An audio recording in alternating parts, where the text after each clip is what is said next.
Daw University near Kanyakumari, the best emerging university in South India. MLA பதவியை ராஜினாமா செய்ய சொல்லி வற்புறுத்தினார்கள் என்றும் திமுகவில் தான் நான் எப்பொழுதும் இருப்பேன் என்றும் திரு அனிதா ராதாகிருஷ்ணன் பேசியிருக்கிறார்.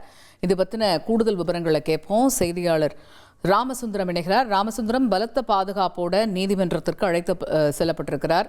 அங்கே என்னென்ன அடுத்த கட்ட நடவடிக்கைங்கிறத நம்ம பார்த்துட்டு இருக்கக்கூடிய இந்த நேரத்தில் ராஜினாமா செய்ய சொல்லி தன்னை வற்புறுத்தினாங்க. அதே போலவும் திமுகவில் தான் தொடர்ந்து இருப்பேன் அப்படின்னு திரு அனிதா ராதாகிருஷ்ணன் குறிப்பிட்டிருக்கிறாரு. எதற்காக இதை சொல்லியிருக்கிறாரு? வேற என்னென்ன விஷயம்லாம் அவர் பகிர்ந்துகிட்டார்? தூத்துக்குடி மாவட்டத்துல நடைபெற்ற ஒரு பொதுக்கூட்டத்துல தமிழக முதலமைச்சர் குறித்து அவதூறாக பேசியதாக பகுதியைச் சேர்ந்த தாவேக நிர்வாகி அளித்த புகாரின் அடிப்படையில் ஆத்தூர் காவல் நிலையத்தில் வழக்கு பதிவு செய்து முன்னாள் அமைச்சர் அனிதா ராதாகிருஷ்ணன் இன்றைய தினம் காலையில ஆத்தூர்ல நடைபெற்ற வளர்ச்சி திட்ட பணிகளின் ஆய்வின் போது கைது செய்யப்பட்டார். தொடர்ந்து அங்கிருந்து அவர் நேரடியாக மாவட்ட காவல் கண்காணிப்பாளர் அலுவலகத்துக்கு பலத்த போலீஸ் பாதுகாப்போடு அழைத்து வரப்பட்டார். அங்கு கைது செய்யப்பட்ட உடனேயே அங்கிருந்த ஆதரவாளர்கள் அவர்கள் வேனை மறித்து பல்வேறு போராட்டங்கள் நடத்தினார்கள். தொடர்ந்து போலீசார் கூடுதலாக வரவழைக்கப்பட்டு அவரை போலீஸ் வாகனம் மூலம் மாவட்ட காவல் கண்காணிப்பாளர் அலுவலகத்துக்கு அவர் அழைத்து வரப்பட்டு விசாரணை நடத்தப்பட்டது. ஏடிஎஸ்பி தலைமையிலான போலீசார் அவரிடம் பல்வேறு கோணங்கள்ல அந்த விசாரணை மேற்கொண்டார்கள். அந்த பேசிய தகவல்களையும் வீடியோ காட்சிகளோட ஆதாரங்களோடு காட்டி அவரிடம் விசாரணை நடத்தப்பட்டது. பல்வேறு ஆவணங்களும் அவரிடம் கோப்புகளாக சேகரிக்கப்பட்டு தகவல்களும் பகிரப்பட்டது.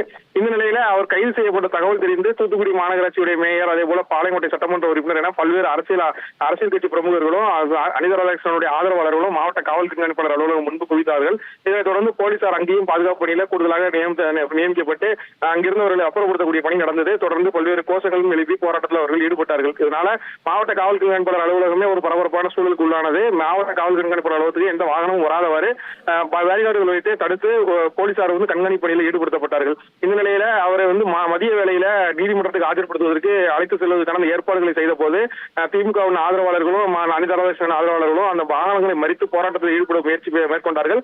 அப்போது கூடுதல் போலீசார் வரவைக்கப்பட்டு ஒரு 50க்கும் மேற்பட்டோர் கைது செய்யப்பட்டார்கள். இதனைத் தொடர்ந்து மீண்டும் அவரிடம் விசாரணை மேற்கொள்ளப்பட்டது.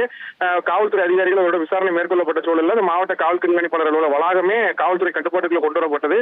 தொடர்ந்து போலீசாரும் அவரோட பல்வேறு கோணங்களில் விசாரணை மேற்கொண்டார்கள். இந்த நிலையில சரியாக ஒரு 6 மணி அளவுல அவர் நீதிமன்றத்துக்கு ஆஜர்படுத்துவதற்காக அவர் அழைத்து வரப்பட்டார்.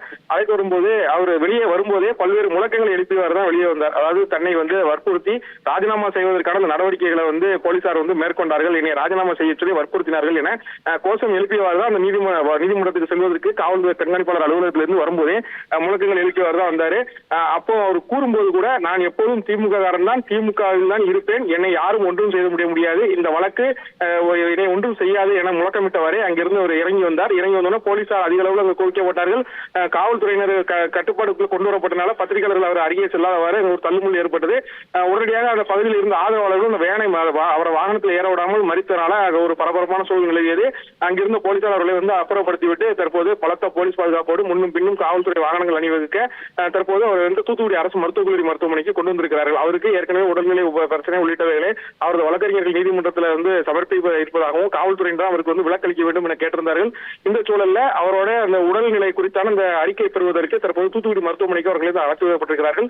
இங்கே மருத்துவர்கள் கொடுக்கக்கூடிய அந்த சான்றின் அடிப்படையில தூத்துக்குடி மாவட்டத்துடைய முதலாவது நீதிமன்றத்தில், அதாவது எம்பி எம்எல்ஏக்களுடைய வழக்கை விசாரிப்பதற்கான அந்த பிரின்சிபல் ஜட்ஜ் இருக்கக்கூடிய முதலாவது நீதிமன்றத்திற்கு அவரை அழைத்து சென்று அங்கு ஆஜர்படுத்துவதற்கான நடவடிக்கையை தான் தற்போது போலீசார் மேற்கொண்டிருக்கிறார்கள். தற்போது மாவட்ட அதாவது அரசு மருத்துவக் கல்லூரி மருத்துவமனை தூத்துக்குடி கொண்டு வரப்பட்ட சூழல்ல அங்கும் பலத்த போலீஸ் பாதுகாப்பு போடப்பட்டிருக்கிறது.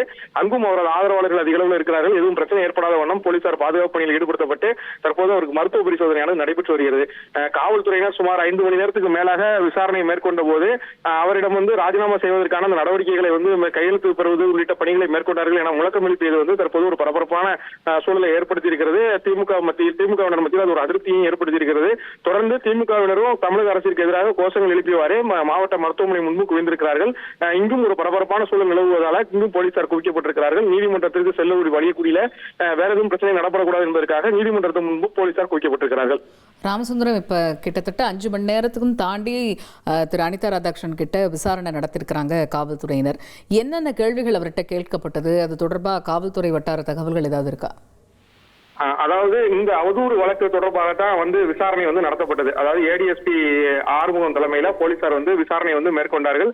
அந்த வீடியோ, அதாவது 20ஆம் தேதி நடந்த அந்த பொதுக்கூட்டத்தில் அவர் பேசிய வீடியோ காட்சிகள் அவர் முன்னாடி ஒளிபரப்பு செய்யப்பட்டு இது நீங்கள் பேசியது என்பது குறித்தான தகவல்கள் பெறப்பட்டது. ஏற்கனவே அவர் மீது அவதூறு பரப்புதல், அதே போல பிரச்சனையை உண்டாக்குதல் உள்ளிட்ட பல்வேறு பிரிவுகளில் வழக்கு பதிவு செய்யப்பட்டிருக்கிறது. அந்த தகவலையும் அவரிடம் தெரிவிக்கப்பட்டது. இந்த விசாரணை தான் சுமார் 5 மணி நேரத்தை கடந்து நடந்ததாக சொல்லப்படுகிறது. காவல்துறையினரும் பல்வேறு ஆவணங்களை அவரிடம் பெற்றிருக்கிறார்கள். இந்த பேசியது தொடர்பான ஆவணங்களையும் பெற்றிருக்கிறார்கள். மாவட்ட காவல் கண்காணிப்பாளர் அலுவலகத்தில் இந்த விசாரணை நடந்த போது வழக்கறிஞர்கள் செல்வதற்கு முதலில் அனுமதி மறுக்கப்பட்டது. தொடர்ந்து அவர் வழக்கறிஞர்களும் ஒரு சிலர் அனுமதிக்கப்பட்டார்கள். அவர் வழக்கறிஞர் முன்னிலையில் இந்த விசாரணையானது நடத்தப்பட்டது.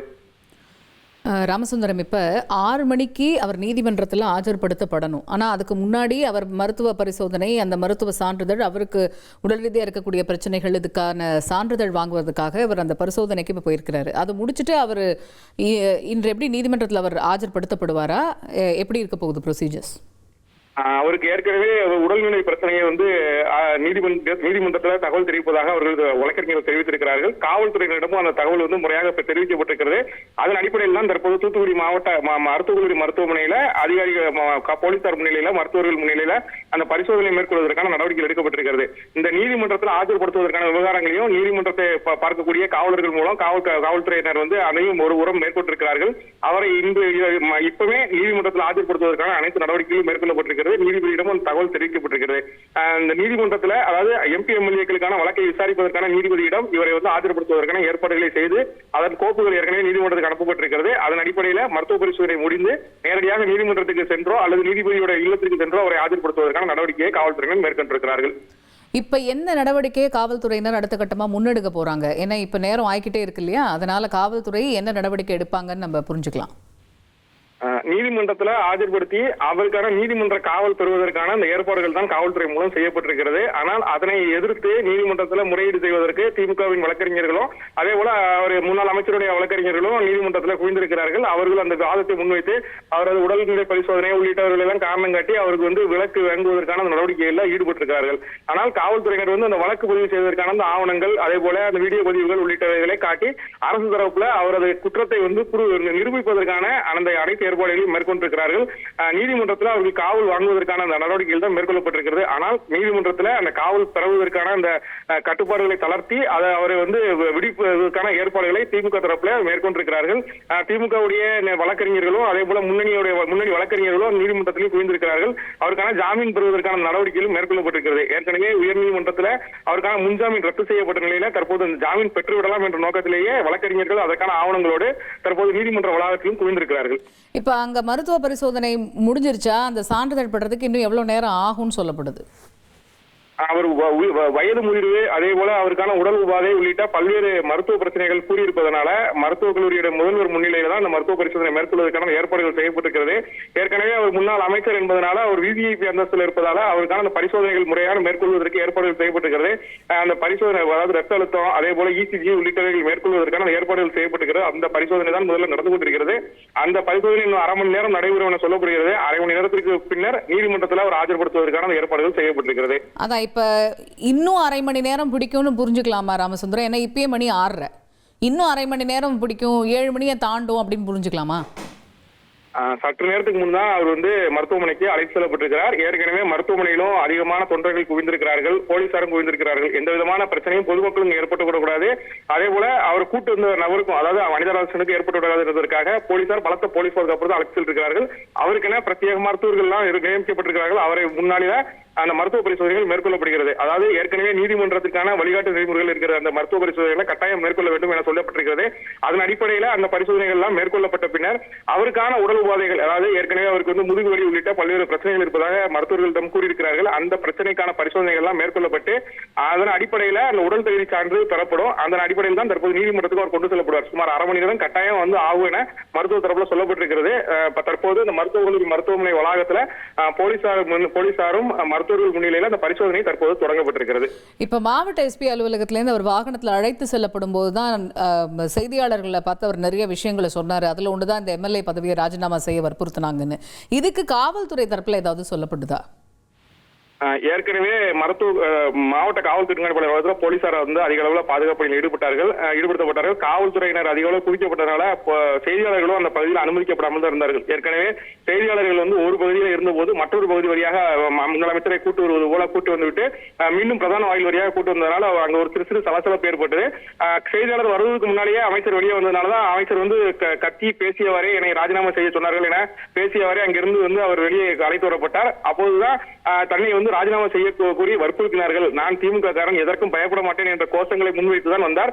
தொடர்ந்து அவரிடம் வந்து மைக்கை நீட்டுவதற்கு முயற்சி செய்த போது போலீசார் வந்து செய்தியாளர்கள் யாரையும் அங்கு அனுமதிக்காமல் அங்கிருந்து அப்புறப்படுத்தி வெளியேற்றினார்கள். அதனால ஒரு சிறு நேரம் தள்ளுமுள்ளு ஏற்பட்டுச்சு. இந்த சூழல்ல தான் அவர் ஆதரவாளர்கள் அந்த பகுதியில் உடனடியாக குவிந்ததால ஒரு பெரிய தள்ளுமுள்ளு ஏற்பட்டதுனால அங்கிருந்தவர்கள் எல்லாருமே அப்புறப்படுத்தும் நோக்கில் கூடுதல் போலீசார் குவிக்கப்பட்டு எல்லாருமே அங்கிருந்து அப்புறப்படுத்தினார்கள். தனக்கும் இந்த வழக்குல எந்த விதமான பயமும் கிடையாது, எந்த வழக்கையும் சந்திக்க தயார், இந்த அரசை கண்டித்து பல்வேறு முழக்கங்கள் எழுப்பியவரே அவர் வந்து வெளியே வந்தார். இந்த செய்தியாளர்களுடைய மைக்கை நீட்டிய போது போலீசார் தள்ளியதால அவரோட முழுமையான எந்த ஒரு தகவலுமே தெரிவிக்க முடியாத சூழல் தான் இருந்தது. இருப்பினும் மருத்துவமனை முன்பு செய்தியாளர்கள் அதிக குவிந்திருக்கிறார்கள். மீண்டும் ஒரு செய்தியாளர் சந்திப்பதற்கான வாய்ப்புகளும் இருக்கிறது. மருத்துவ பரிசோதனை முடித்து வெளியே வரும்போது செய்தியாளர் சந்திப்பதற்கான வாய்ப்பு தான் அதிகமாக இருக்கிறது. ரைட், தற்பொழுதைய தகவல்களை விவரித்தமைக்கு நன்றி Ramasundaram. Daw University near Kanyakumari, the best emerging university in South India.